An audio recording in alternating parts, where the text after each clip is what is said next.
در خدمت یکی از همشهریان بختیاری خونگرم داوودآباد باقرآباد هستیم. آقا سلام علیکم. سلام عزیزم. کجا دارید میرید؟ دارم برگردم. ما از شبکه رادیویی داوودآباد قرچک مزاحمتون میشیم. یه مسابقه طراحی کردیم، گفتیم اگر مایلید در این مسابقه شرکت کنید. هره مایلم بوته بکه. قوی ترین مرد جهان. سفلا شمس آمو. فوتبالیست مورد علاقه. عیسی خمون. قوی ترین مرد داوودآباد. سعید پرویز. تنبل ترین مرد داوودآباد. غریب نرگس. غذای مورد علاقه.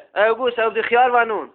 بازی مورد علاقه. شلم. بهترین مکان. مستراب. شما بیشتر با خانواده کجا میری؟ شما بریم امضای عبدالله. شما با دوستاتون کجا قرار میذارید؟ قارموشی. بدترین مریضی. خنکلاشک. ماشین مورد علاقه. سکت. از کی تا حالا؟ ز وقتی که بس موتورا. شما میتونید یه ضرب المثل لوری بگید؟ گو به گو سندله به گو. میدونید قبر امام حسین کجاست؟ نه اونم والا. کربلا. خوش به سعادت. شما میدونید امام اولتون کیه؟ نه اونم والا. یه راهنمایی زمینی کنین. شمشیرش معروفه. زورو. شما آشغالاتون رو کجا میریزین؟ لای نون. لای نون؟ نه اونم والا. لای نون، نایلون، نه اونم والا. اگه تو دزدو بگیری چیکار میکنی؟ زنگ زنم 20 میتونی سوره توحید رو بخونی؟ بسم الله الرحمن الرحیم. قل هو یولد احد الله الصمد. تو بگو کرد نم یلد یولد یا یولم یلد. نظر درباره سهمی بندی بنزین چیه؟ خوبه مثل خود. رنگ مورد علاقه. رنگ گی، رنگ خود.